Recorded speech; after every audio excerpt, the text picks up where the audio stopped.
doesn't seem. Everybody's talking about Gene and Eddie, but nobody's talking about me. Everybody's talking about Jerry. There ain't anything I can do. Everybody's talking about Chuck Berry. There ain't nobody talking about me. I've been trying to get hold of that freeze to put me on his show. But all they said was Way too late. no more to hear for you. Everybody's talking about Rachel, talking about Best of the Everybody's talking about Bud Diddley, but nobody's talking about Lou. No, no.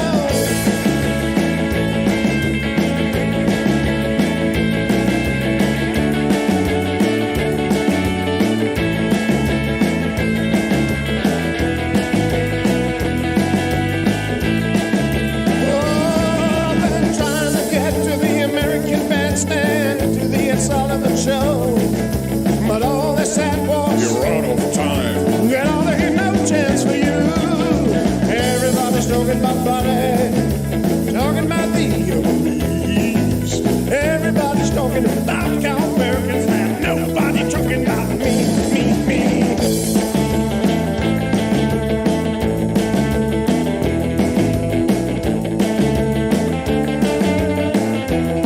Good Lord.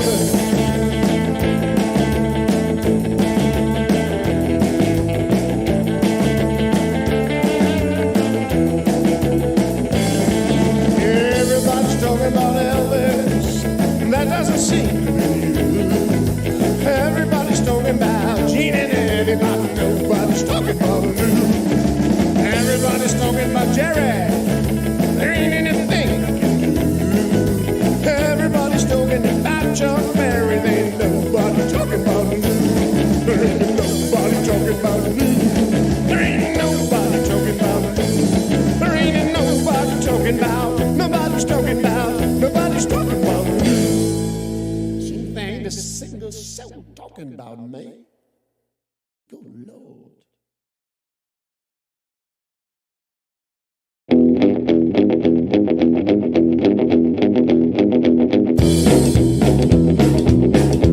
I wear a small chop suit and a narrow tie. Most of the girls are that kind of guy. I'm the proper daddy, if you like it smart. I'm the proper daddy, baby, I'm your white cock. Got a cutaway collar on my shirt. It ain't hard to pull a bird. I'm the proper daddy, if you like it smart. I'm the proper daddy, baby, I'm your white cock. And if you're giving me your heart, you sure I'm gonna break it. I won't stay forever, and I ain't gonna fake it. I ain't gonna fake it. Rock!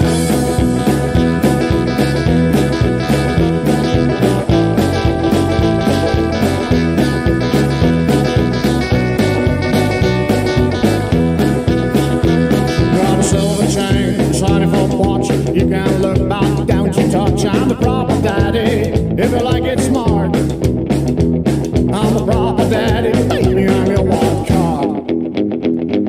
A real tight brain pipe, share my size, keeps all the women hypnotized. I'm the proper daddy, if you like it smart. I'm the proper daddy, baby, I'm your wild card. And if you want my loving, make sure that you can take it. I won't be here tomorrow, and I ain't gonna fake it. I ain't gonna fake it.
listen to a word they said. They repeat these times are really over, but rockabilly is still alive today. Oh, let's go for the rockabilly. Everybody, let's go for the rockabilly. Come on, let's go for the rockabilly. Let the rockabilly roll, rockabilly roll. Come on, let's go for the rockabilly. Everybody, let's go for the rockabilly. Come on, let's go for the rockabilly. Let the rockabilly roll, rockabilly roll. Come on.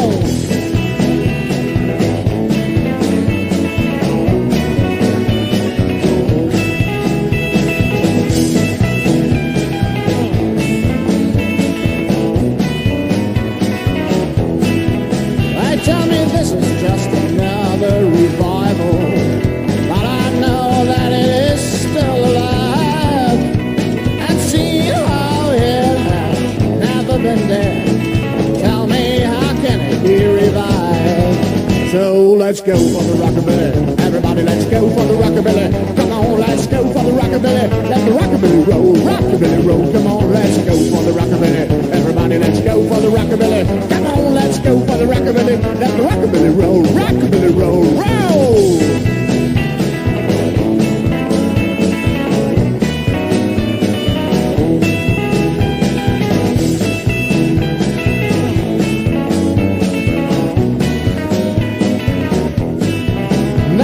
Someday I'll be too old to rock, but then again I won't hear no squares. And when I get too stiff to move, then I'll be rocking in my rocking chair. So let's go for the rockabilly. Everybody, let's go for the rockabilly. Come on, let's go for the rockabilly. Let the rockabilly roll, rockabilly roll. Come on, let's go for the rockabilly. Everybody, let's go for the rockabilly. Come on, let's go for the rockabilly. Let the rockabilly roll, rockabilly roll. Come on, let's go for the rockabilly. Everybody, let's go for the rockabilly. Come on, let's go for the rockabilly. Let the rockabilly roll, rockabilly roll. Come on, let's go for the rockabilly. Everybody, let's go for the rockabilly. Come on, let's go for the rockabilly. Let the rockabilly roll, rockabilly roll. Roll, rockabilly roll. Roll, rockabilly roll. Come on, roll, rockabilly roll.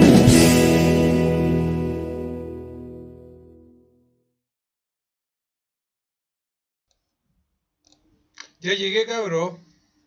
Ya llegué. Les había dejado música, pero parece que pasé a llevar el botón y los dejé sin música. No sé si se escuchaba. Ya no sé si se escuchaba.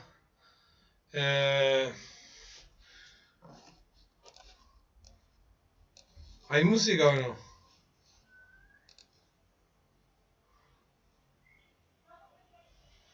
Puta la wea, estaba debatiendo con un zurdo y sales con un live para interrumpirle. Se escucha raro, sí había música, sí se escuchaba. Ahora se escucha doble. Ah, ya. ¿Ahora se escucha bien?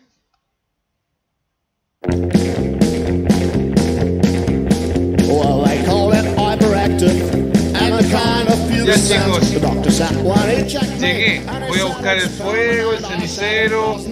¿Ya? "We don't Y empezamos. Well, I don't care if you You don't care, I will never bother, cause I'm still juvenile. I'm still juvenile. I've still got a teenage heart. Yeah, I'm still juvenile. I still dress in style. I'm gonna bless my teenage heart. Yeah, some folks they are astonished when I get up on a king. They wonder why I look and act as if I was still 17. I haven't any answer. I don't need to find it. 'Cause I don't care if you don't care, and I would never mind it. 'Cause I'm still juvenile. I'm still juvenile. I've still got a teenage heart. I'm still juvenile. I'm still juvenile. I'm gonna keep my teenage heart. Yeah.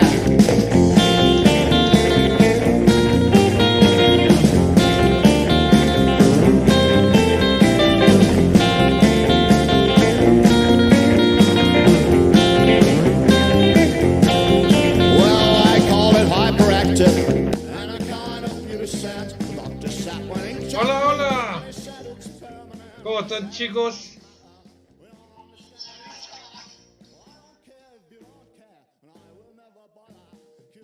Hola, hola, hola. ¿Cómo están, cabros? Bajar la música por ahí. ¿Cómo les va? ¿Cómo está la vida? Tenemos unos temas claros, están en la descripción. No me vengan a joder con otros temas, ¿ya? Ya sé que le pegaron a mi ex hoy día en Maipú. Varios vieron el video, no va a ser tema, ¿ya? Buena onda, te quiero mucho, pero no va a ser tema hoy día. Tampoco le pegaron tan fuerte. Así que no seamos alaraco, ya. Bueno. Cortamos la música. Ya. Buenas, Seba. Oye, compadre, aquí en Elisa Correa se están reuniendo unos energúmenos para hacer algo. Llámate a los pacos, po. Violeta Sepúlveda dice, ya pues Seba, mándame saludos ricos. Saludos, Violeta, estoy pololeando, sí. El Seba está curado, yo no tomo, compadre. Jamás bebo alcohol. Opinión sobre París, y eso es para hablar largo. Y como les dije, este no es un... Miren, si ven el título se llama Armas y Justicia. Y si ven la descripción tiene ahí los temas que vamos a tratar. Explica los temas que vamos a tratar de forma clarita. Y como vamos a tratar esos temas que están ahí, entonces no vamos a hablar de París ni de ninguna de las otras preguntas que ustedes tengan. Vamos a hablar de estos dos temas. ¿Cachaste lo que dijo la femininja de ti? ¿Quién es la femininja? ¿Quién es femininja? Mande saludos, Tibal Almond. Saludos para Tibal Almond. Saludos a todos. Yo también quiero sus saludos. Preciosa verte Morissot, o como sea, mi novia. Saludos para ella. ¿Estás con sed? Sí, estoy tomando Nordic Mist Ginger Ale. ¿Qué les parece? El domingo me puse fuera de la casa de Blanca con mi apoyo John Covey. Bueno. Seba, los temas que vas a tratar estará doble estándar de la izquierda frente a la violencia que sufren ellos. No, perrito, vamos a tocar estos temas que están en cartelera, están en la descripción. Les voy a leer los temas en descripción para que estemos claros. El live de hoy día se llama Armas y Justicia. Y los temas en descripción dice: haremos una reflexión sobre las armas y el papel político que juegan en la historia del hombre común. Y también trataremos de entender lo que significa justicia. Eso es. Vamos a tratar la justicia en un sentido abstracto. Vamos a tratar la justicia en un sentido, como les digo, abstracto. No vamos a tratar la justicia así como de la justicia que hay en Chile, o del poder judicial, o de los jueces. No. Vamos a tratar qué es lo que significa que algo es justo, o que algo es injusto. ¿Por qué? Y es una pregunta que yo me estoy haciendo y me la voy a hacer con ustedes. Y la voy a reflexionar en vivo. Que es una cosa que estoy haciendo desde que los chicos con los que yo hacía mis thinking groups, ¿no es cierto? Mis grupos de pensamiento. Y con los que hacíamos, ¿no es cierto? Esta filosofaba y no sé qué. Se fueron a vivir fuera del país. Y ha sido más difícil. Entonces ahora yo lo estoy haciendo en vivo con ustedes. Y de repente los comentarios me ayudan mucho a ir entendiendo más todavía. ¿Ya? No entiendo qué dice. ¿Qué pasó con Ripley? No sé. Violeta Sepúlveda dice: no fumes, hace mal, Seba. Pucha. Así es la vida. Ya. Todas las weas hacen mal, weón. A mí se me ha criticado extensivamente, y de hecho en este momento estoy ultra funado, porque yo he hablado de las armas. Y estuve funado hace como 2 meses por el mismo tema. Y lo más probable es que me vuelvan a funar por el mismo tema de las armas.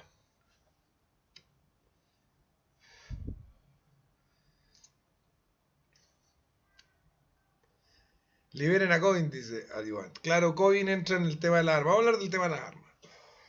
Y no vamos a hablar del tema de las armas en un sentido concreto, de que si la pistola dispara o no dispara, o cuántos disparos, o si tiene un calibre de tanto. Vamos a hablar de las pistolas, de las armas también en un sentido abstracto.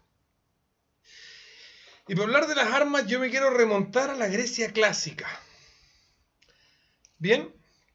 ¿Por qué me quiero remontar a la Grecia clásica? Porque en la Grecia clásica va a surgir un concepto que los liberales después van a pervertir, como todo lo que tocan, que es el concepto del hombre libre. ¿Bien? En Grecia, ¿no es cierto?, votaban los hombres libres mayores, ¿cierto? En Atenas y en Esparta también había lo que eran los hombres libres y los que no eran libres. ¿Y qué es lo que se entendía por hombre libre en Atenas y en Esparta? Lo que se entendía por un hombre libre era ese que no era esclavo, digamos. El libre es, en el sentido clásico de la palabra, preliberal de la palabra, significaría solamente el opuesto a esclavo o siervo, ¿vale? El opuesto a alguien que tiene que obedecer a un otro. Esto es relevante hoy día con el tema del si baila pasa, ¿no es cierto? Porque hay una servidumbre automática. Si no bailáis, te pegamos, no te dejamos pasar, te piteamos el auto.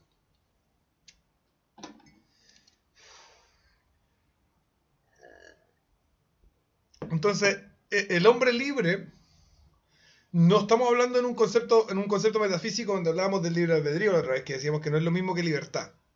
No estamos hablando de la libertad siquiera, estamos hablando de hombre libre, es decir, persona que no es esclavo, persona que no es siervo. Nada más.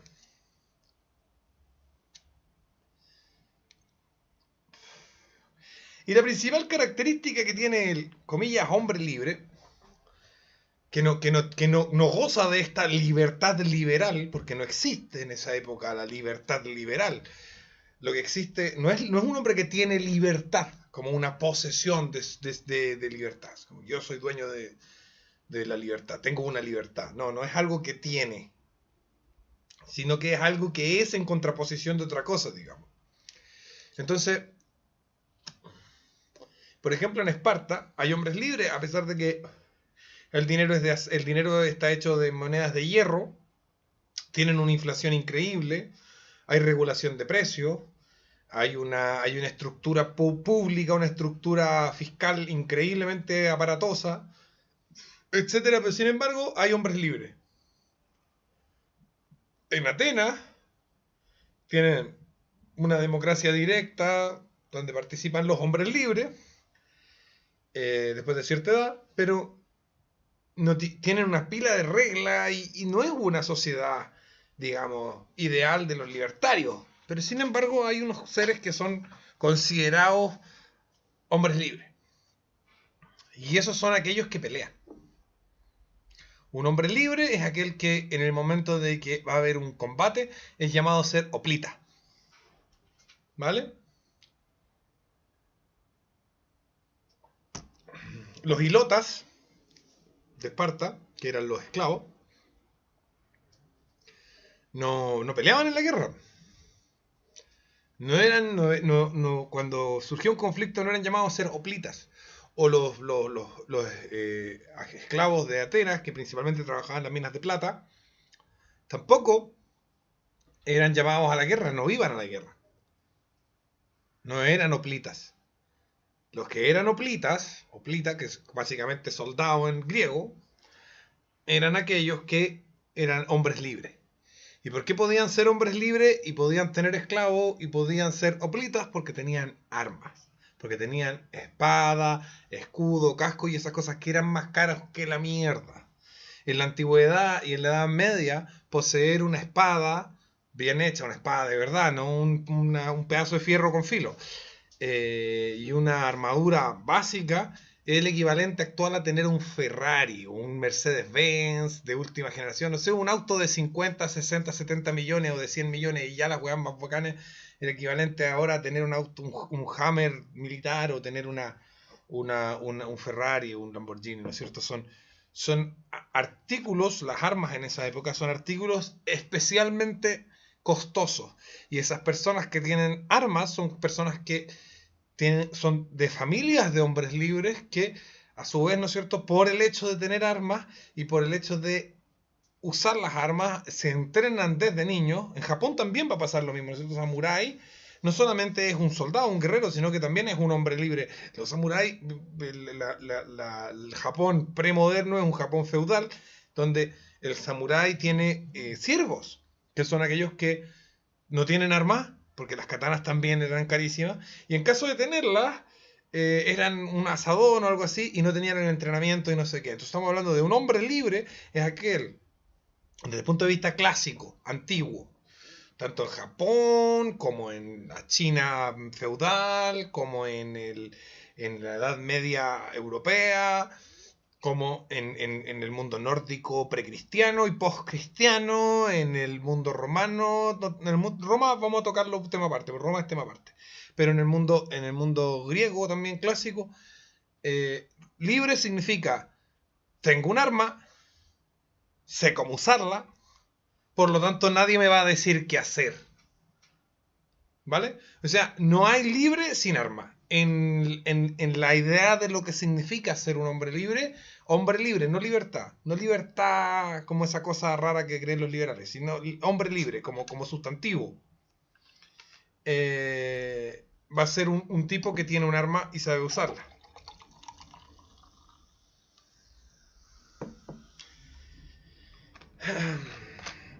Si yo no tengo un arma, cualquier persona que sí tiene un arma, o cualquier grupo de personas sin arma, puede obligarme, puede despojarme de mi autonomía, obligarme a hacer algo que yo no quiero hacer. Vamos a ir a los Estados Unidos de la revolución, de la independencia. Porque los anglosajones hicieron algo muy inteligente que los hispanos no hicieron y debieron haber hecho, que fue conservar el derecho medieval. Lo actualizaron con el tema este de la jurisprudencia, tuvieron una serie de revueltas que generaron también unas actualizaciones del derecho general, pero sigue siendo hasta el momento un derecho de costumbre. Primero, derecho natural, encima del estado de naturaleza se va poniendo la costumbre, y encima de la costumbre se van poniendo la jurisprudencia. ¿No es cierto? Las cosas que alguna vez decidimos que eran justas, y eso toca con el tema anterior, con el tema posterior, que es la de la justicia.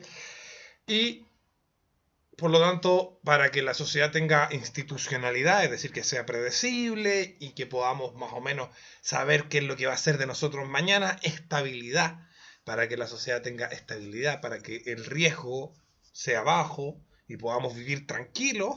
Entonces, decisiones que se tomaron previamente, que son la jurisprudencia, se van convirtiendo en norma, ¿vale? Pero hay un derecho medieval que viene de antes. Entonces, desde 1216, que es la revuelta de la primera revolución gloriosa, porque parece que hubieron más, pero la pueden buscar en la película Robin Hood, donde sale este huevón, ¿cómo se llama el mismo de Gladiador?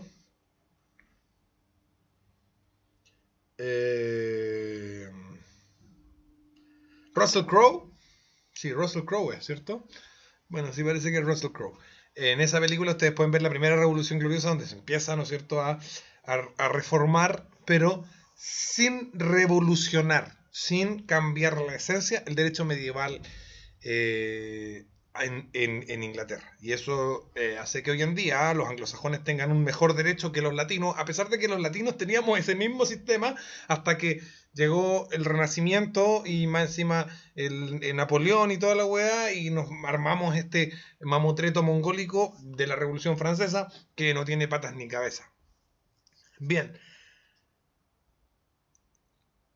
Cuando las armas dejan de ser un objeto tan extremadamente de lujo, y estamos entrando al origen de las armas de fuego y al origen de la producción en masa, ¿no es cierto?, ya a partir del siglo XVIII, empieza a surgir una enorme cantidad de hombres libres. Y eso es lo que le va a dar nacimiento a los Estados Unidos de América. Es decir, cuando la corona británica intenta hacer algo que va contra el derecho británico, porque le quieren poner un impuesto a los colonos que financia la corona en la isla, en la metrópoli. Y según el derecho británico, los impuestos tienen que financiar a lo local. No pueden ir a financiar la metrópoli. El impuesto es para financiarnos a nosotros. Los impuestos son para financiarnos a nosotros mismos, no para financiar a un guan de por allá. Eso está ya desde, como hablábamos de esta película de Russell Crowe, desde esa época más o menos empieza a generar este principio. No taxation without representation. O sea, yo no financio a quienes no me representan. Entonces, cuando se intenta hacer algo así, los tipos, como son hombres libres, tienen armas, dan la pelea. Entonces, cuando nosotros hablamos de las armas, estamos hablando de la libertad en un sentido natural mucho más profundo que decir libertad como dicen los liberales. Estamos diciendo ser hombre libre, no tener libertad en un sentido de algo abstracto, que se posee y que se puede perder y que te lo pueden quitar y que tú tienes, que es lo que hablan los liberales, sino que estamos hablando de un sustantivo. Hombre libre, tiene arma, ¿no es cierto? porque va por la vida caminando con su arma. El samurái, ¿no es cierto?, en X ciudad japonesa, y la gente, digamos, dice, lo ve con su armadura de samurái, con su atuendo de samurái, con su espada de samurái, y dice, a este tipo no le puedo decir el que baila pasa, porque me va a rajar. Entonces, el hombre libre es el que tiene un arma. No estamos hablando en un sentido de la libertad, en un sentido francés, ni en un sentido... No estamos hablando de la libertad en un sentido ilustrado, no estamos hablando de la libertad como una cosa, estamos hablando del hombre libre como sustantivo. Es un tipo que se hace respetar. ¿Por qué Estados Unidos puede tener ciudadanos con armas y ser una de las sociedades más pacíficas del mundo? Ya va a salir, bueno, los tiroteos son, bueno, estadísticamente irrelevantes. Esa es la verdad. La verdad es que Estados Unidos es una de las sociedades más pacíficas del mundo, dependiendo obviamente de la ciudad, del estado que tomemos. Hay lugares bastante violentos en los Estados Unidos, pero como país son uno de los países más pacíficos del mundo. Muchas ciudades que tienen armas, una cantidad de armas per cápita que son brutales, sobre todo por ejemplo en Texas o en otros estados, son los lugares más pacíficos que existen en el planeta Tierra. ¿Y por qué puede ser un país con armas y etcétera? Y donde la gente se siente que es un hombre libre, es decir, no esclavo, no siervo, ojo, no que tiene libertad, es un hombre libre, es un sustantivo, y no es siervo y no es esclavo, porque al llevar un arma consigo, ha entrado en lo que es la nobleza, dentro del derecho medieval, tiene una espada, no va por ahí cortando a la gente, por lo tanto no es un bandido, no es un delincuente, no es un asesino. Y tiene una espada que usa para hacerse respetar. Y tiene buenos ideales. Y defiende a Cristo o lo que sea. Entonces tiene todas las características necesarias para que un rey por ahí decida hacerlo noble. En Estados Unidos se pone la medalla de honor o el corazón púrpura, etc. Los gringos son es una república extremadamente monárquica. Por ejemplo, si nosotros vemos el papel que juega el presidente de los Estados Unidos en Estados Unidos, es un papel monárquico. ¿Qué es lo que es el presidente de Estados Unidos? El presidente de Estados Unidos es primer ministro, jefe de Estado, general en jefe del ejército y de las Fuerzas Armadas. ¿Ah? Esas características en común son características monárquicas. La reina de Inglaterra es la generala en jefe de todas las Fuerzas Armadas de Inglaterra y de la Commonwealth británica. Ella es la general en jefe del ejército de todas las Fuerzas Armadas de Canadá, Australia, Nueva Zelanda, Inglaterra, etc. También tiene un rol de corte superior, ¿no es cierto?, con lo de los indultos y no sé qué, y nombrando a la Corte Suprema, igual que la reina de Inglaterra. La Revolución Americana no es propiamente tal una revolución, sino que es la forma de organizar el sistema inglés sin el rey inglés. Y de hecho mantienen el sistema inglés mucho más puro que anteriormente. Uno de los problemas, uno de los defectos de nuestras repúblicas es que tenemos unas repúblicas muy republicanas, muy poco monárquicas. Por eso hemos tenido que cambiar la constitución 40 veces en Chile, no sé cuántas veces en no sé qué países, 20 creo que son 20 constituciones en Chile. Y Bolivia tiene como 100. Porque somos unas repúblicas demasiado republicanas, demasiado francesas, demasiado ilustradas. Mientras que los gringos tienen una república medieval como la que había en Venecia en la Edad Media. Es básicamente un país monárquico donde, resulta que no tenemos familia real, así que al rey lo elegimos.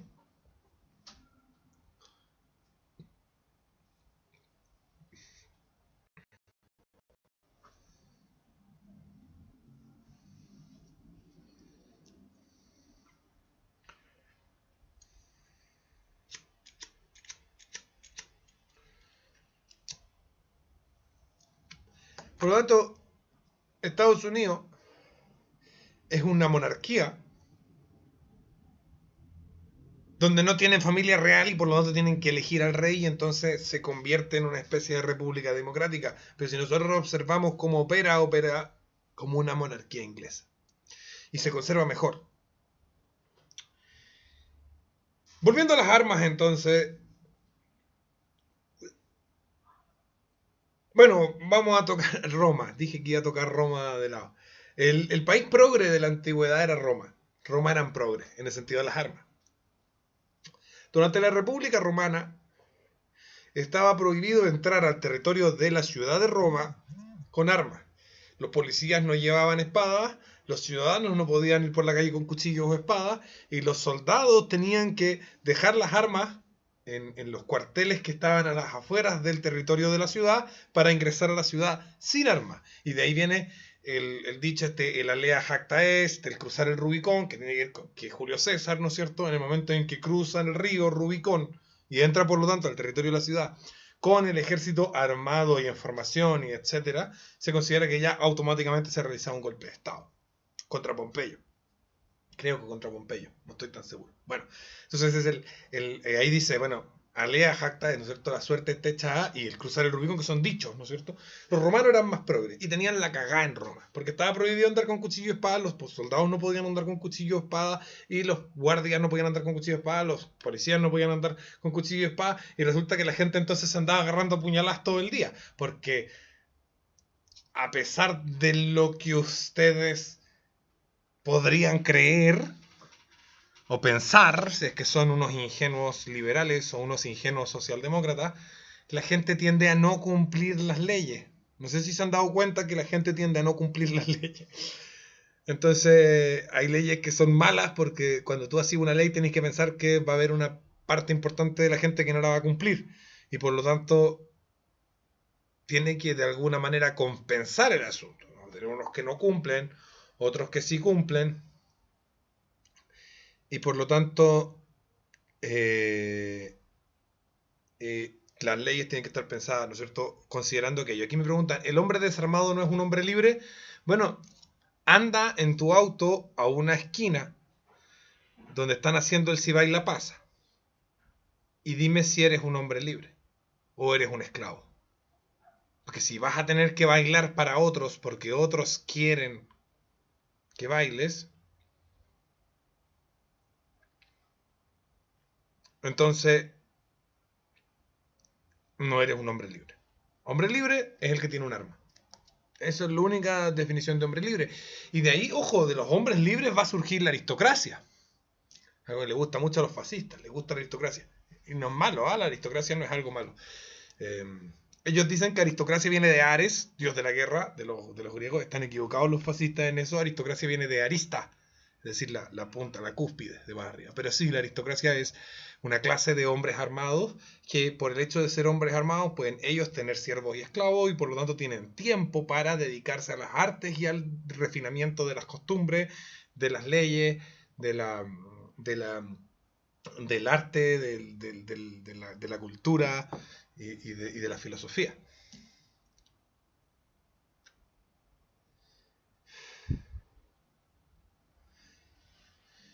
Y ahí toda mi vuelta con el tema de las armas. Eran un montón de cosas por eso hice un live, porque si hubiera tenido como un punto central al que quiero llegar, habría subido un video, pero como no tengo ningún punto central al que quiero llegar, sino que como que eran un montón de apuntes sobre las armas que estaban desordenados.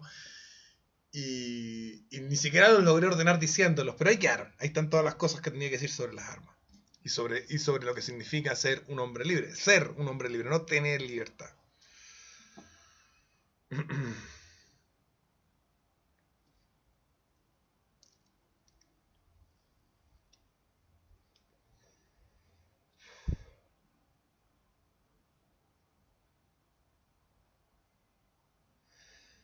No, libertad no existe. Ser un hombre libre es ser hombre libre.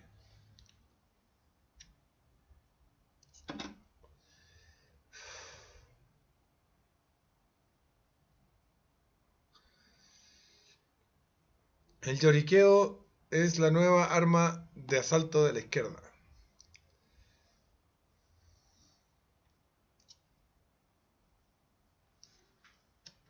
Bueno, me puse de cabeza con la palabra justicia. Ya lo había hecho antes, pero creo que había pasado por alto algunas cosas. Y creo que tengo una idea más o menos acabada de lo que quiero dar a entender con justicia. Y va a estar conectado con el video que hicimos sobre dignidad, pero también va a estar conectado con todo lo que hemos hablado sobre propiedad privada desde que existe este canal. Y va a estar conectado porque finalmente son características del ser humano. La justicia y la injusticia, igual que la dignidad, la indignidad. Y la propiedad en un sentido de privado, es decir, de privacidad, son cosas que se dan en el ser humano. Seba, ¿por qué dices que la libertad no existe? ¿Cuál es tu definición? Yo digo que la libertad no existe porque no tiene definición.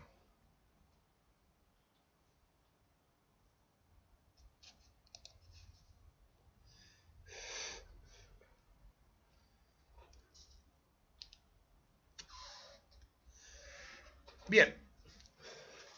Voy a decir algo y voy a ser claro para que se entienda lo injusto.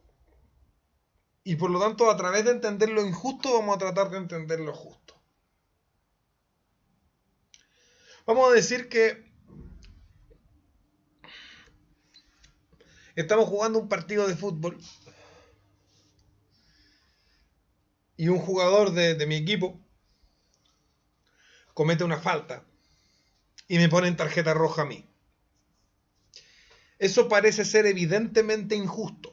Parece ser algo que es injusto, totalmente injusto. Parece ser algo que es injusto por completo, digamos, que no puede ser justo. ¿Por qué? ¿Por qué? Mucha gente considera que justicia es algo que tiene que ver con igualdad. Pero igualdad sería que le pongan tarjeta roja a todos los dos equipos y por lo tanto no habría partido de fútbol. A la primera falta, tarjeta roja para todos, se acabó el partido. O podría ser que igualdad es que si le ponen tarjeta roja a un tipo de un equipo, como el otro equipo se quedó con menos jugadores, entonces le ponen tarjeta roja a otro del otro equipo para que los dos queden con la misma cantidad de jugadores, a pesar de que en el otro equipo nadie ha hecho una falta. ¿Sí? Esa sería otra forma de entender justicia como igualdad. Pero sí, no quiero dejar de lado por completo la idea de que la justicia tiene algo que ver con la igualdad. Sí quiero decir que la justicia no es sinónimo de igualdad, ¿vale? Creo que dejar completamente de lado la idea de que justicia e igualdad van de la mano sería imprudente en esta primera etapa del análisis, pero ya estamos diciendo qué es lo que es injusto y con eso vamos entendiendo qué es lo que es justo. Voy a devolverme a lo que nos lleva a hablar del ser humano como ser digno.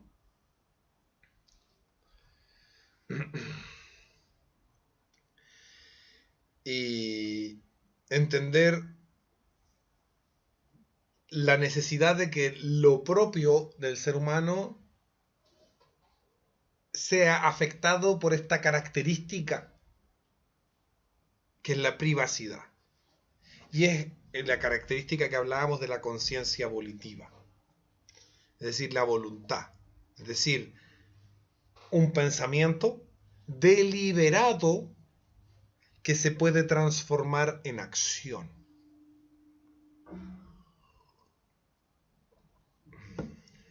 Deliberado que se puede transformar en acción. Eso es la conciencia volitiva. Es un ser, el ser humano, que tiene un pensamiento deliberado que transforma en acción. El perro no tiene un pensamiento deliberado que transforma en acción. Puede incluso tener unos pensamientos más o menos complejos que involucran un cierto nivel muy básico de deliberación y que podría eventualmente convertirse en acción, pero está totalmente sometido a un instinto.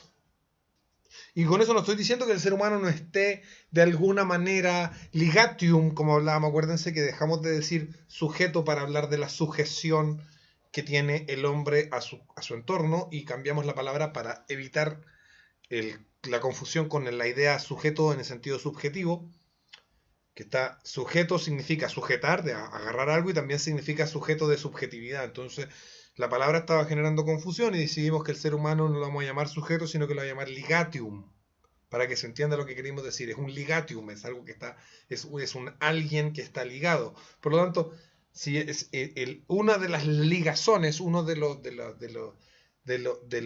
las características que hacen al ser humano un ligatium son sus características biológicas, que podríamos llamar instintivas, pero no son determinantes como en el resto de las especies. Existe una capacidad de convertir pensamientos deliberados en acciones deliberadas. Entonces, si hablamos de estas personas, de esta especie, voy a ponerme voy a abstraerme un poco de que yo soy un ser humano.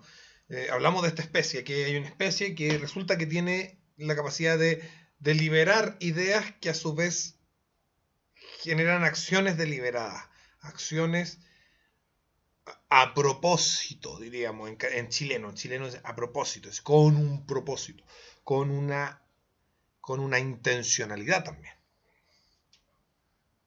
Entonces, si nosotros entendemos del hecho de que si Pedrito hace una falta me pone en roja a mí, es injusto, ¿qué sería lo justo? ¿Qué llamamos justo? Llamamos justo que si Pedrito hace una falta, le pongan la roja a Pedrito. Entonces, justicia, a nivel muy básico, vendría siendo que las consecuencias de los actos de Pedrito recaen sobre Pedrito. Y ahí es donde yo podría conectarlo con la igualdad y decir, bueno, igualmente para todos los seres humanos, las consecuencias de los actos de cada uno deben recaer sobre aquel que cometió o realizó ese acto. Y eso sería justicia. Díganme si me equivoco.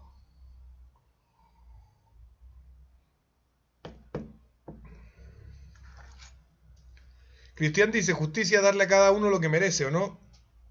La palabra merece viene de mérito y es un poquito más complejo. Viste que ahí esa definición nos sumerge en otra definición que es mérito y nos vamos un poquito a la mierda y tendríamos que filosofar el triple. Así que vamos, o sea, podríamos, pero no quiero tener un live de 5 horas. O sea, capitalismo revolucionario y el origen etimológico de armadura es el mismo que el de arma, no lo sé.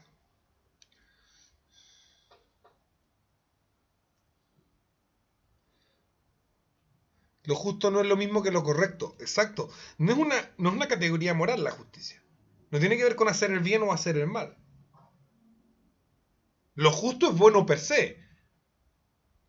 Pero lo justo no es necesariamente un acto virtuoso, en esencia. Estoy tomando Nordic Mist Ginger Ale. Me preguntan qué tomo. Nordic Mist Ginger Ale. Yo soy abstemio. No bebo alcohol.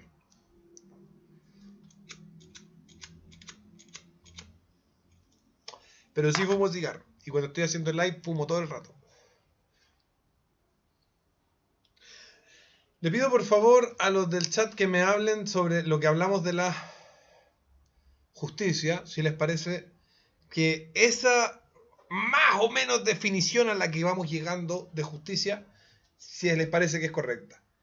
Que las consecuencias de los actos de un ligatium, persona, sujeto, recaigan sobre el mismo ligatium que las realizó. Digamos. Es decir, que se vuelvan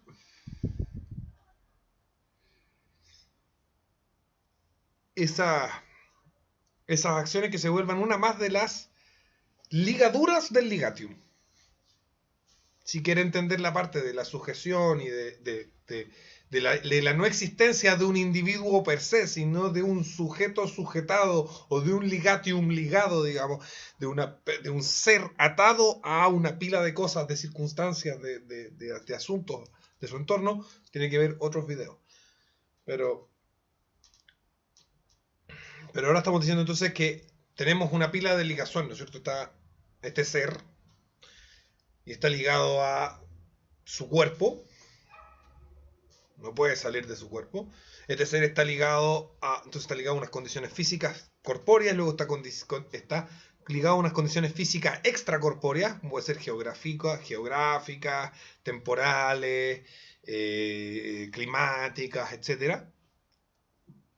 Está ligado a unas condiciones políticas, está ligado... Y que la justicia sería que además de estar ligado a todas esas cosas a las que este ser está ligado, esté ligado también a la consecuencia no necesariamente intencionada de sus actos sí deliberados, digamos, actos que realizó intencionalmente, pero no las consecuencias intencionadas o no las consecuencias buscadas necesariamente, pueden ser las buscadas como las no buscadas.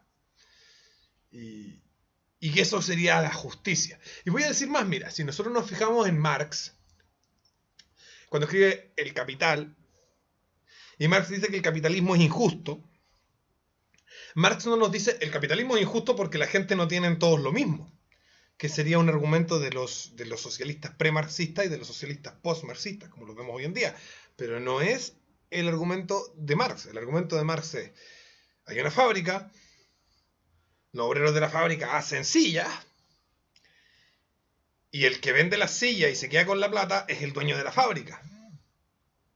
Por lo tanto, incluso para Marx, esta definición de justicia sería correcta, incluso para un comunista, en caso de que fuera un comunista marxista. Obviamente después de Lenin la cosa se va al carajo. Y pierden totalmente la sensatez los marxistas. El marxismo es una ideología que fracasa porque los pobres nunca fueron cada vez más pobres, y entonces Lenin trata de parcharla y sembra el problema que tenemos hasta el día de hoy. Hasta Lenin, un marxista era alguien que estaba esperando que los pobres se hicieran tan pobres que las condiciones materiales lo obligaran a abolir la propiedad privada. Que esa iba a ser la única salida de esa masa enorme de personas que ya estaba en una pobreza que la ataba a unas condiciones materiales inaceptables para siquiera poder seguir subsistiendo. Y por lo tanto iban a tener que abolir la propiedad privada. Esa era la idea de Marx. Y luego Lenin dice, bueno, todo el mundo se da cuenta que los pobres no son cada vez más pobres, sino que son cada vez menos pobres. Entonces Lenin dice, entonces, como el capitalismo es injusto, y aquí entra con la desigualdad, es injusto porque unos tienen más y otros tienen menos, que eso estaba presente en el socialismo pre-marxista. Marx lo va a tocar un poco, pero su punto central de Marx no es ese. El punto central de Marx es el capitalismo es injusto porque los obreros hacen la silla y el empresario la vende y se queda con la plata. Ojo, él no está tomando en cuenta la teoría del capital, no está tomando en cuenta la necesidad, a pesar de que él la nombra, no la toma en cuenta. A la hora de hacer su visión de la justicia del capitalismo, no toma en cuenta la necesidad de la acumulación para la producción en masa. Entonces, su análisis está equivocado. Ojo, no estoy diciendo que Marx tenía razón. Lo que sí estoy diciendo es que desde él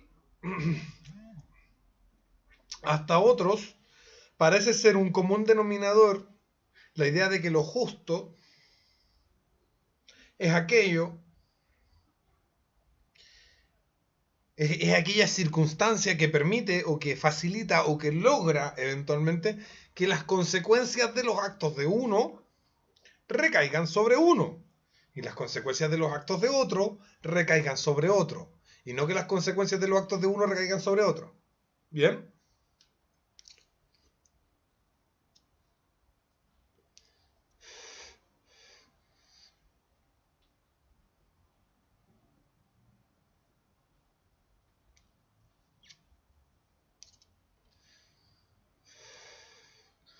No es solo eso, falta. Ya, ¿qué falta? Vamos.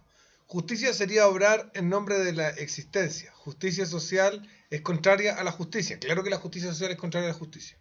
Saludos desde Perú, me dice Israel Caroaz. Saludos. Insisto, en el mismo ejemplo del árbitro, quiero leer a mi polola. Berthe Morisot. Si le da la amarilla, y no roja, ¿ya?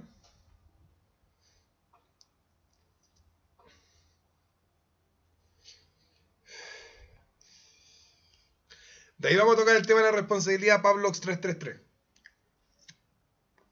Puede tener una amonestación, pero no es justa.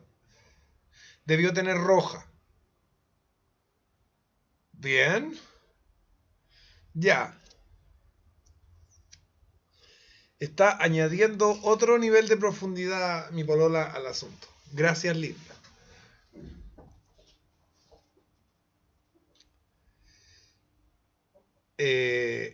Claro, la consecuencia,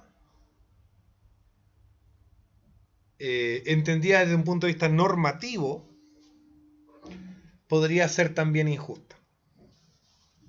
Es decir, y con consecuencia en sentido normativo me refiero al castigo. Eso también es cierto.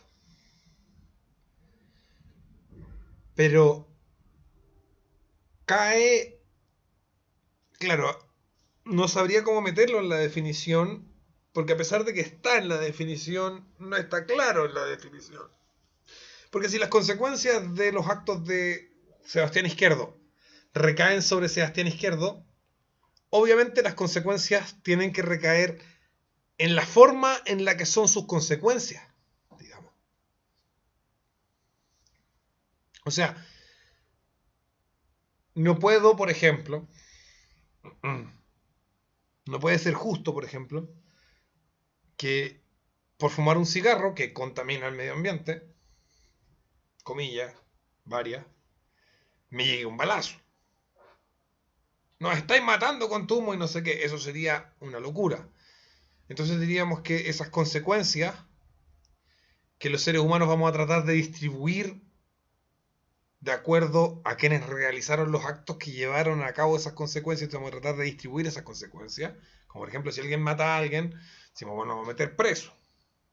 Entonces vamos a distribuir la consecuencia, porque el que mata a alguien no se muere, el que se muere es otro. Entonces ahí hay una injusticia. Entonces, claro, existe esta posición normativa de la reparación de la injusticia. Matar a alguien es por definición un acto injusto, porque yo estoy apretando un gatillo, pero el que se está muriendo es otro. Por ejemplo, si yo me suicido, es justo. Perverso, malo, etcétera, pero justo, porque estoy sufriendo yo las consecuencias de mi acto. Pero si mi acto, que es apretar el gatillo, significa la muerte de un otro, ese es un acto necesariamente injusto. Y luego, si ese acto injusto tiene que ser rectificado, digamos, cuasi karmáticamente por la norma social, entonces entenderíamos que la norma social actúa de forma justa cuando esa rectificación se engendra en un castigo proporcional o acorde. Por ejemplo, mato, pena de muerte.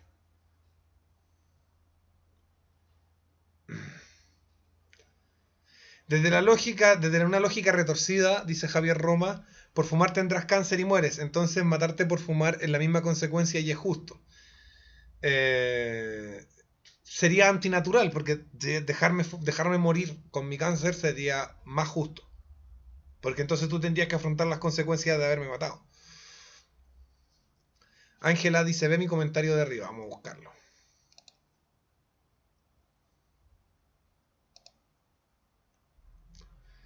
Quizá utiliza la matemática, pues Sebastián. Si yo tengo 3 y me quitas 2, debe darme 2 de vuelta.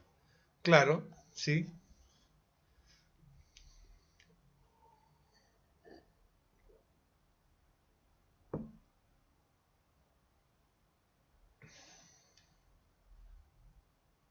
¿Cuál logo libertario tengo en mi fondo a la derecha? La bandera de Gadsden no es libertaria. Rodrigo Muñoz, te voy a contar algo. Mira, los libertarios no tienen nada. Su teoría económica es robada. Su teoría política es robada. Su teoría económica es robada de los liberales. Su teoría política es robada de los anarquistas. Y sus símbolos son robados de la Revolución Americana. Luego no tienen nada. No hay símbolos libertarios. No hay banderas libertarias. no hay teoría económica libertaria, no hay teoría política libertaria. Los libertarios son básicamente unos ladrones.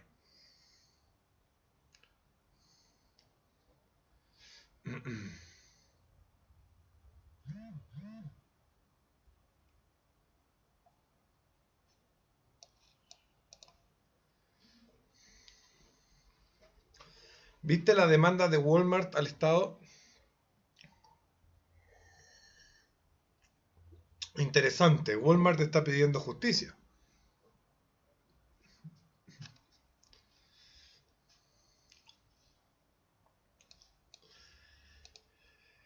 ¿Qué estudiaste? Dice Mauricio Miranda. De todo, durante toda mi vida, no formalmente en ningún lado, sino por mí mismo.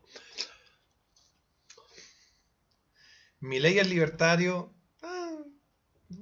Sí, puede ser. No sé, pregúntenle a él.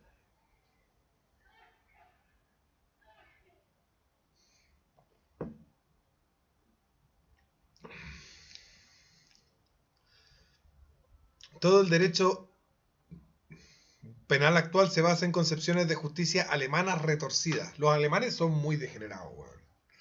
Raza de mierda esa, weón. Ahora los cardenales alemanes están destruyendo la Iglesia Católica con su progresismo culiado. Son una mierda los alemanes, weón. Son lamentablemente una mierda los alemanes.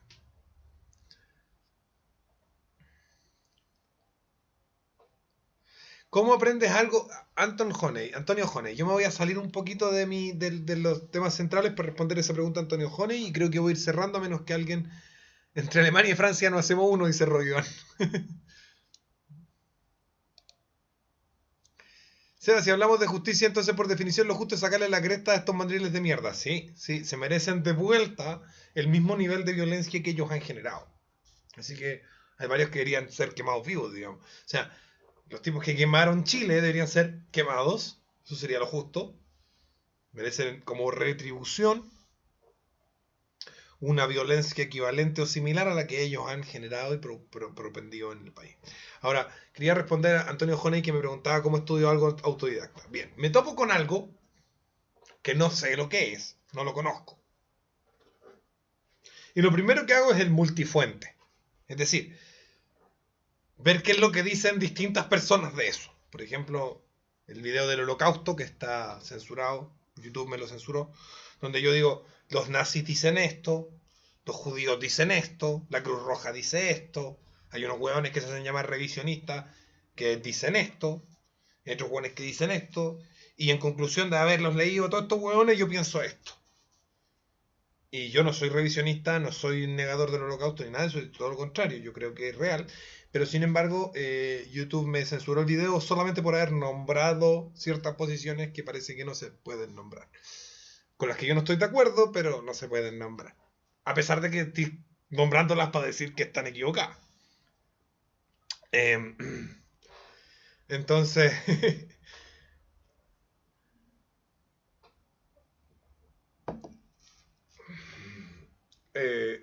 entonces yo veo las distintas posiciones frente al tema. El tema que sea. Una vez que veo las distintas posiciones frente al tema, lo que hago es buscar autores vivos, esto antes de leer un libro, buscar autores vivos que traten el tema.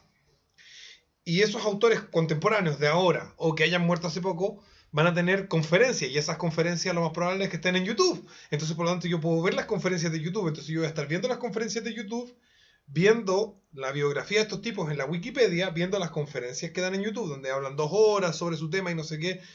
Ojalá en inglés y en español, que son los 2 idiomas que hablo. Si no, pongo el traductor de Google automático y trato de entender. Pongo las Wikipedia de estos autores contemporáneos, ojalá contemporáneos. Si son antiguos, me entra un poco a joder la pita porque tengo que empezar a leer sin ver videos. Yo prefiero partir con los videos y terminar leyendo.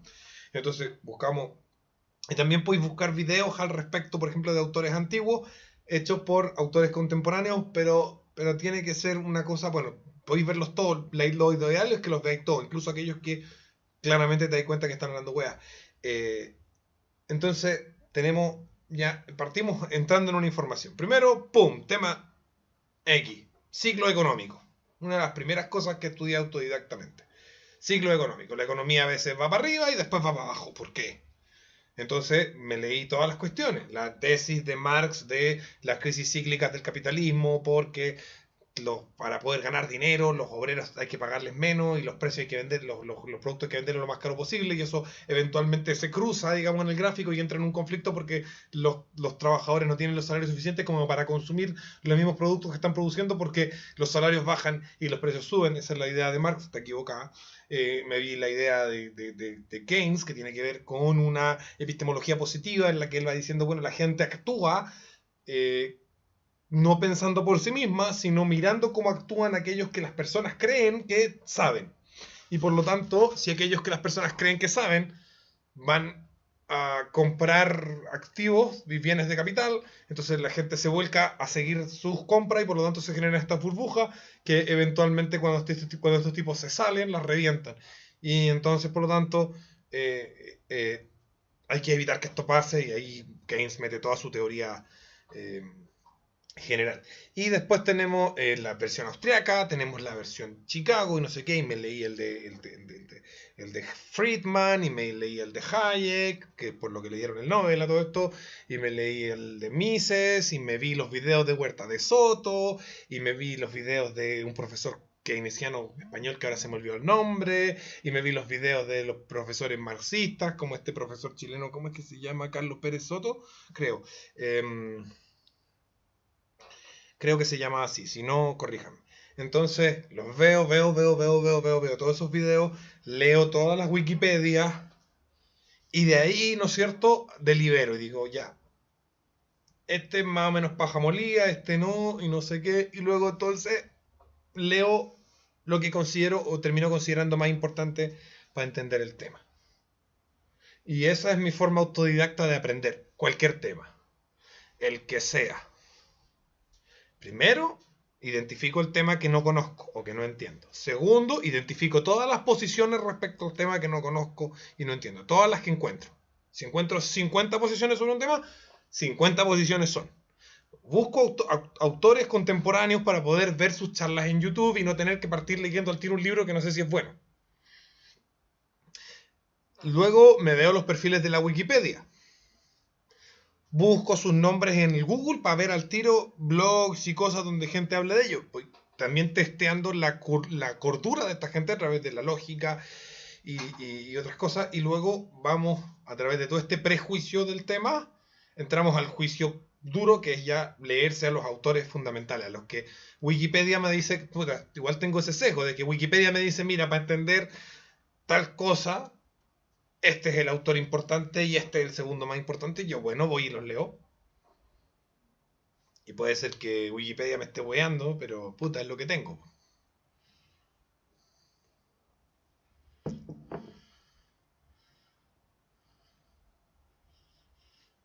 Hay varios fachos cuicos, nada en contra de ellos, aunque varios viven en una burbuja. Un arma te puede decir la persona que realmente eres. Seba coloca el video del Che Guevara en 2019. Dura 3 minutos. No, chiquillos, ya vamos terminando el live de ahora.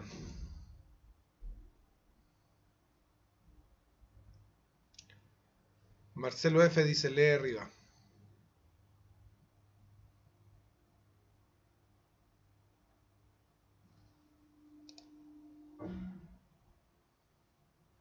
No encuentro a Marcelo F. arriba.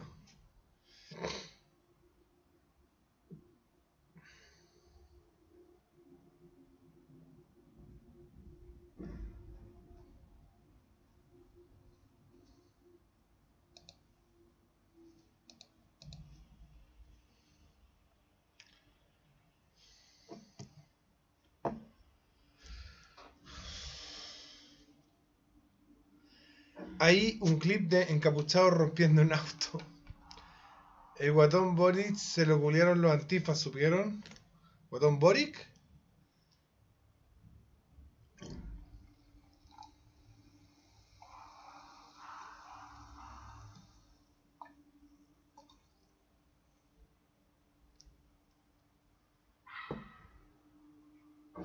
Oye, la Coti Díaz pregunta por ti. ¿O la Coti Díaz o la Coti Cueva? La Coti Cueva siempre viene.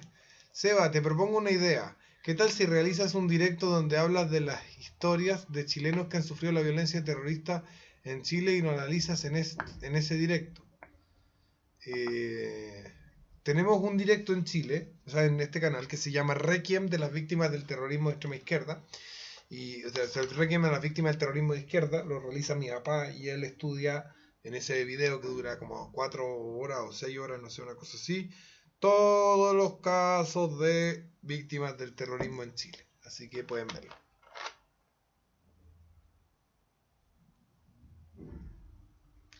Sácate un paso, Carol Dance, dice venga ahora mismo. Feliz día del hombre, cabrón. Guatón Boric es piola, se fue a Francia a comerse el Orsini. Seba, ¿qué opinas de que el neoliberalismo erradicó la pobreza en Chile? O sea, no la erradicó, pero sí la redujo bastante. El problema del neoliberalismo es que, bueno, lo he dicho en varios videos, hay una característica injusta en el neoliberalismo. Voy a poner un ejemplo. En el neoliberalismo los recursos naturales son del Estado y son concesionados a privados. Entonces tú decís, eso no es malo porque al concesionarlo a privado se produce una extracción eficiente y un tratamiento eficiente de los recursos naturales. Sí, es cierto, es mejor que estén concesionados a privado a que el Estado haga extracción directa de los recursos naturales. Totalmente de acuerdo con usted hasta en esa parte. Pero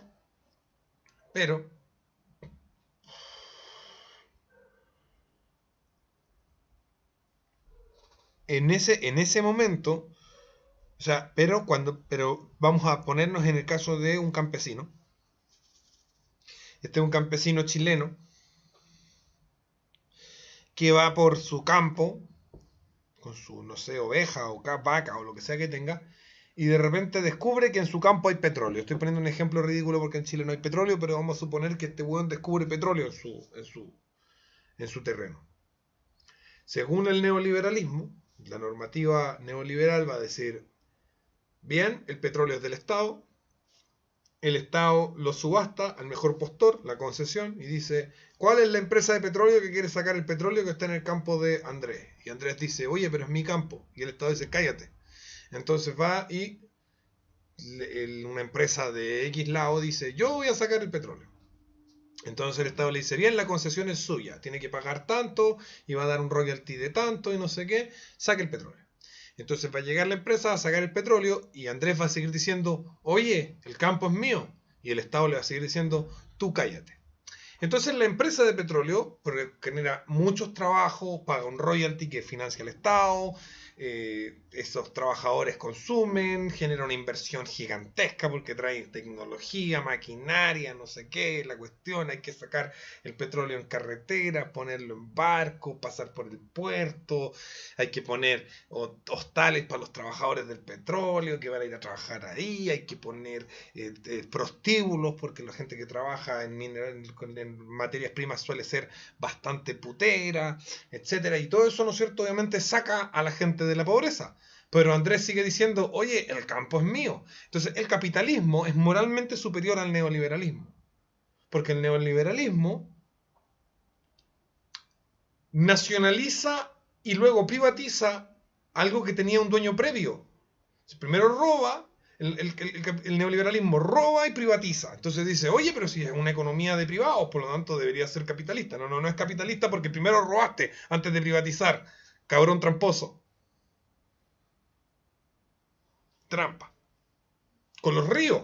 Aquí está el río. Aquí están los campesinos que toda su vida han plantado con el agua de ese río y por lo tanto ese río es suyo. Y el gobierno dice, un río, agua, recursos, subasta. ¿Quién quiere el recurso? Y los campesinos que están ahí dicen, oye, ¿no era de nosotros el río? No, ya no. El neoliberalismo es comunismo reconvertido en capitalismo. El mayor ejemplo de neoliberalismo del mundo es China. Como que agarro, te robo tus cosas y luego las vendo y por lo tanto, hey, mi economía es privada. Sí, es privada. ¿Es eficiente? Claro que es eficiente porque es privada. ¿Es una economía con mercado? Sí, tiene mercado. ¿Con sistema de precios? Sí, tiene sistema de precios. Maravilloso, perfecto. ¿Y disminuye la pobreza? Por supuesto que disminuye la pobreza. Pero no robéis para hacerla. Porque el agua ya era privada antes de que la nacionalizarais para reprivatizarla. el petróleo ese ya era privado, era de Andrés. Era de Andrés el petróleo. Y tú fuiste, se lo quitaste y después lo subastaste. ¿Por qué no dejáis que Andrés vea lo que hace con su petróleo? Andrés podría conseguir un préstamo. Andrés podría vender su campo, él, a la multinacional del petróleo que quiere ir a sacar petróleo ahí. Andrés podría hacerse socio con un millonario chileno que tiene los recursos para extraer ese petróleo. ¿Por qué tienes que venir tú y decir, no, esto es mío y ahora lo vendo? El Estado neoliberal es un Estado que primero sociabiliza y luego privatiza, sociabiliza, privatiza, sociabiliza, privatiza, sociabiliza, privatiza. Entonces va moliendo el capitalismo previo y va tirando, ¿viste esas máquinas donde meten los troncos y sale viruta? Eso es lo que hace el neoliberalismo con el capitalismo. Dice, pero si todavía hay madera, mira, está volando por el aire. Madera. Hay madera volando por el aire. Sí, vale, pero eso era un tronco. Lo rompiste, porque sí.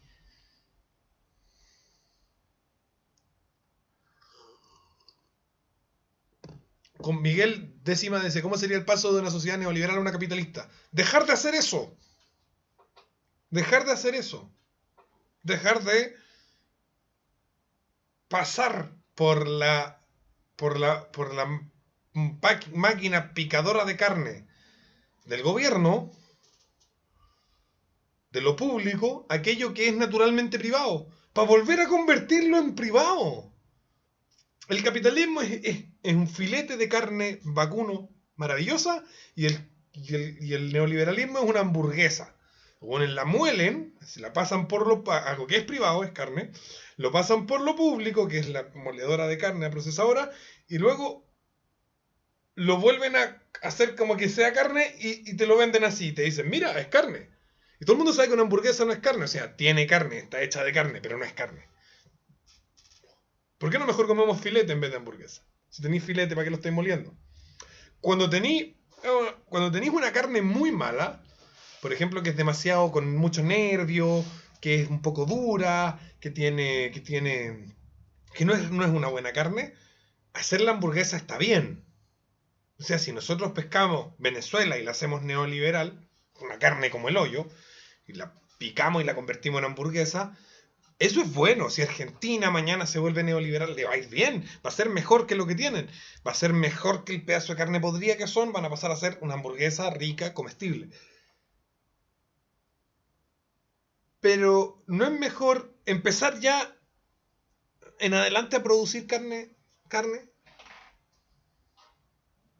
Entonces, eso que es naturalmente privado, no hay por qué pasarlo por lo público para volver a hacerlo privado, no tiene sentido, es una tontería. Hay cosas que son públicas, que son esencialmente públicas. Yo siempre uso el ejemplo de la cañería de agua, la gente me dice. El agua, libertario, ¿eh? El agua potable debería ser privada. No puede. Sí puede. No puede, porque estamos todos conectados a la misma cañería, por lo tanto, es algo inevitablemente público, es algo del público que nos afecta colectivamente a todos. Luego, podemos, los afectados, el público, montar una empresa del público para tratar el tema del agua, o podemos entregarle ese problema a una empresa, comillas, privada o semipública, o que funciona como privada a pesar de que está tratando un problema público. Como se hace en muchas partes. En Chile hay comunas que tienen el agua privada, comunas que tienen el agua pública. En sentido de, es la empresa que trabaja el agua. El punto es el siguiente. El problema del agua no ha dejado de ser público porque tú le hagas un outsourcing a una empresa privada del problema. Sigue siendo un problema público. La policía debería ser privada. La policía no puede ser privada, deja de ser policía. Entonces te dice, pero ¿y si montamos y si le pedimos a una empresa privada que haga lo que hace la policía? Ya, bien. Entonces tú estás delegando un problema público en una empresa. Pero el problema de que a la gente no la roben por la calle sigue siendo un problema público. Luego hay cosas que son naturalmente públicas y hay cosas que son naturalmente privadas. La extracción de minerales es naturalmente privada. Naturalmente privada. Es tan naturalmente privada que los estados hacen puras hueas con eso. Y si no, vean el gasolinazo del año antepasado en México, o el año pasado creo que fue el gasolinazo en México, la cagada que tiene PDVSA, y como Estados Unidos, que nos saca petróleo por sí mismo, como estado, es el país que más petróleo produce del mundo. O sea, es un desastre. La extracción de recursos públicos, de recursos naturales, desde lo público es un desastre. Pero porque naturalmente no es público. Naturalmente, en su esencia, el acto de meterse a una montaña y sacar cobre no es algo que afecta a todo el mundo. Volvemos a justicia. La consecuencia de ese acto, ¿por qué tendría que ser distribuida? Si es un acto propio, es un acto personal, es un acto privado, realizado en la privacidad de yo, mi montaña, mi acto deliberado de extraer el cobre de la montaña. ¿Dónde entra lo público? ¿Dónde está lo público? No es como el caso de la cañería. Estamos todos conectados a la misma cañería. Es un problema público. Estamos todos conectados por la misma, digamos, por la misma estructura vial, calles, veredas, semáforos, etcétera. Ese es un problema público. Estamos todos conectados por la misma calle, por lo tanto estamos todos afectos a la misma delincuencia, policía, problema público. Pero mi cerro, yo hago el hoyo, yo saco el cobre, no es público. En esencia no tiene ninguna característica de público. Entonces, ¿por qué lo hacemos público? Y claro, como no funciona, lo volvemos a hacer privado. Entonces decimos, y la Constitución dice que el cobre es de todo, que es del Estado, y que el Estado no sé qué, y la cuestión, y pues bueno, los políticos saben que ellos son totalmente incapaces de sacar un gramo de cobre de los cerros. Entonces, lo que hacen es agarrar al pobre Andrés, nuestro personaje desdichado del mundo neoliberal, que tenía un campo y él era feliz con sus ovejas, y podría, por ejemplo, Andrés haber dicho, ya, le vendo mi campo donde hay petróleo o cobre o lo que sea, ponga el mineral que quiera. Podría Andrés decir, se lo vendo a una multinacional y me voy de crucero con puras minas ricas y me olvido todos mis problemas para toda mi vida y le dejo una herencia gigante a mis hijos porque vendí mi campo que tenía petróleo. O puede Andrés decir, ¿sabéis qué más? A la mierda el petróleo, el campo es mío y yo quiero seguir con mis ovejitas. Y si mis hijos después, cuando yo me muera, quieren venderlo para sacar el petróleo, allá ellos. Pero yo ahora no me interesa que se saque el petróleo de acá.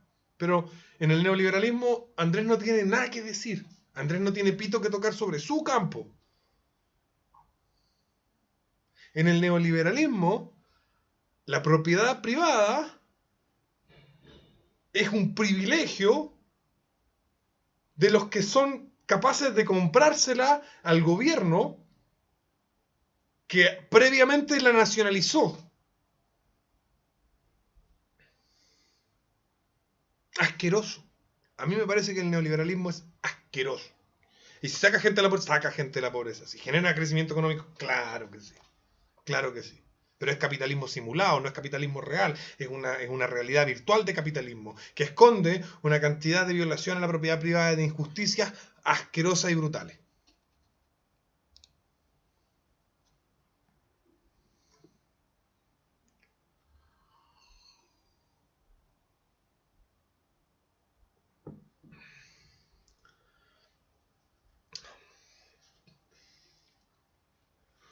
El guatón de Críticas QLS, por ahí en el chat están diciendo que me hicieron cagar en Críticas QLS. El guatón de Críticas QLS está picado porque el guan es árabe. ¿No es cierto? Esos guanes son todos maricones los árabes.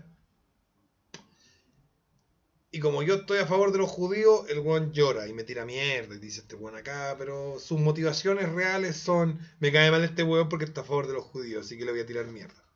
Entonces yo no me afecto con las tonterías que dice Críticas QLS. Yo por mí que ese hombre diga lo que quiera.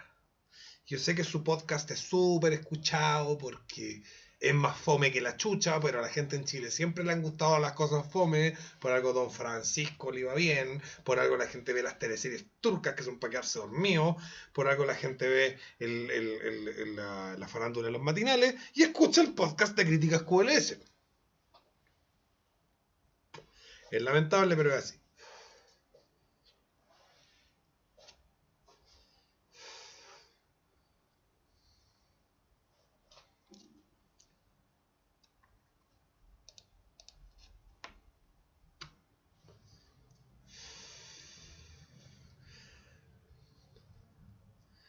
Seba, ¿viste a los hueones que se tiraron al Mapocho porque los carabineros los dejaron pasar porque no bailaron?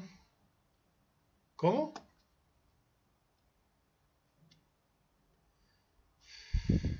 No entendí eso, perrucho kawaii.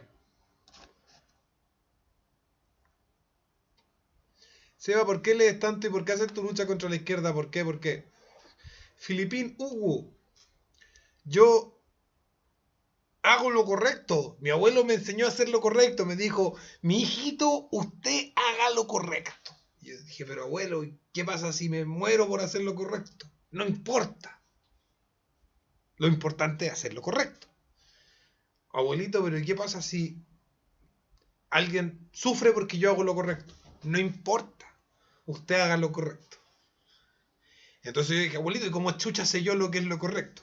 Bueno, usted va a tener que averiguar lo que es lo correcto. Y entonces yo hago lo que creo que es correcto porque se me ocurre que es lo correcto y puede ser que esté rotundamente equivocado y está haciendo todo incorrecto. Esa es una pequeña dosis de humildad, digamos, yo podría estar equivocado en todo y estar haciendo cosas súper incorrectas. Pero yo estoy haciendo lo que me parece que es lo correcto, sin importar las consecuencias, como me enseñaron, porque creo que la enseñanza de mi abuelito fue, valga la redundancia, la correcta.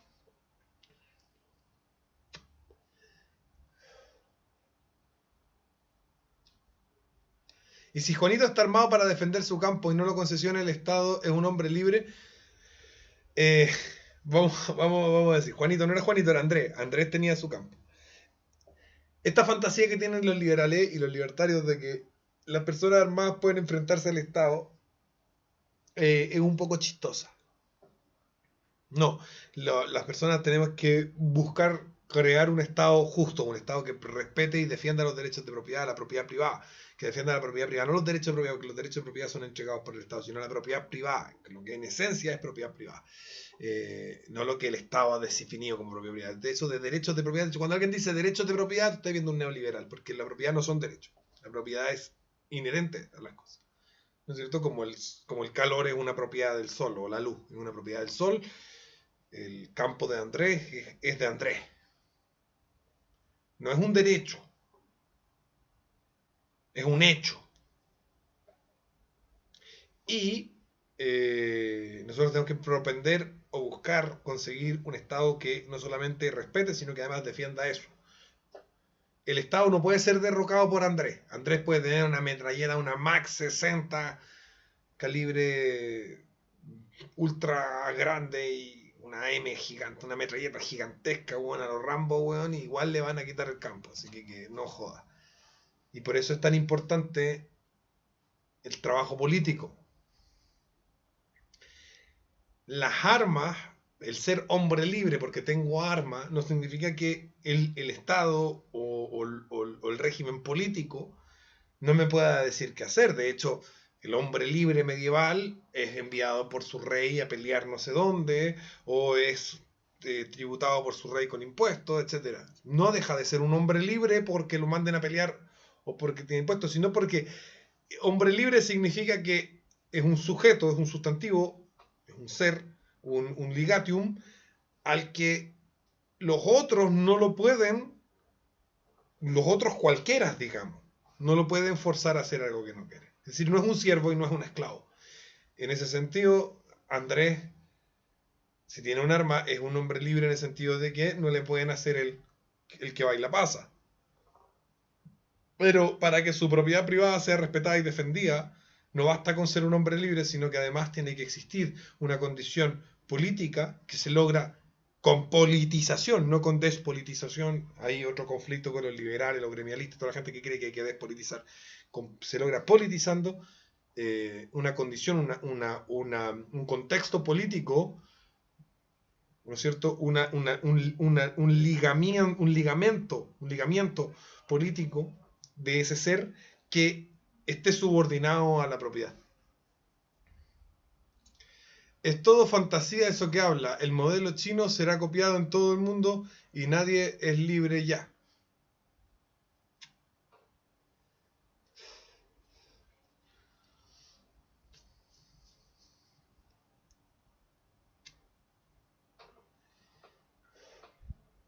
Dicen por ahí que el Catrillanca no está muerto. Cabros, hablan pura hueá en el chat. Ya, listo. Se acabó. Di muchas vueltas, hablé harto rato. 1 hora 25 minutos me parece suficiente.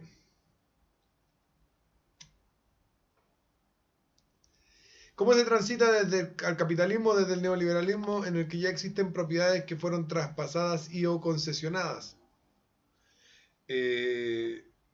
Yo no sé si leíste el nombre del canal, postulo una revolución capitalista. Así que, claro, es un proceso revolucionario de recuperación.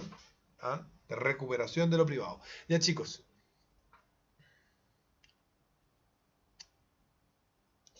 Yo voy a terminar acá. Fue un gusto estar con ustedes. Recuerden compartir, suscribirse y donar. Fue entretenido. ¿Te consideras de centro, derecha, qué dice este? Extrema derecha, derecha extremista, derecha pinochetista, derecha radical? Esa es la consideración.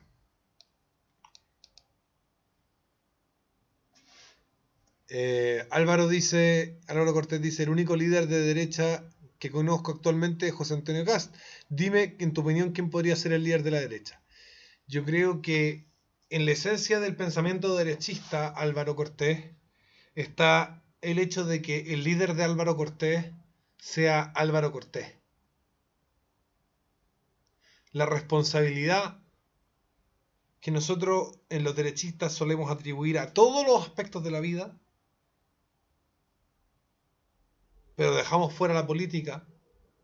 No puede seguir esa situación donde nosotros decimos las personas tienen que ser responsables en todo y luego cuando toca la política andamos buscando líderes, andamos buscando que alguien haga la pega, quién va a ser candidato para yo solamente ir a votar y olvidarme del tema durante todo el resto del tiempo. Eso no sirve. Esa misma responsabilidad que exigimos a la gente en la economía, que le exigimos a la gente en su vida familiar, que le exigimos a la gente en todos los ámbitos de la vida, porque eso es lo que hacemos como derechistas, exigir responsabilidad, deberíamos también exigirnos a nosotros mismos en el ámbito político. Y por lo mismo, Álvaro Cortés está llamado como ser político responsable, un ser político responsable, a ser su propio líder y a hacer política todos los días. Igual que Paraula y Víctor Vera, Isaac Vázquez, Inlabore, etc. Ya, chicos, nos vemos.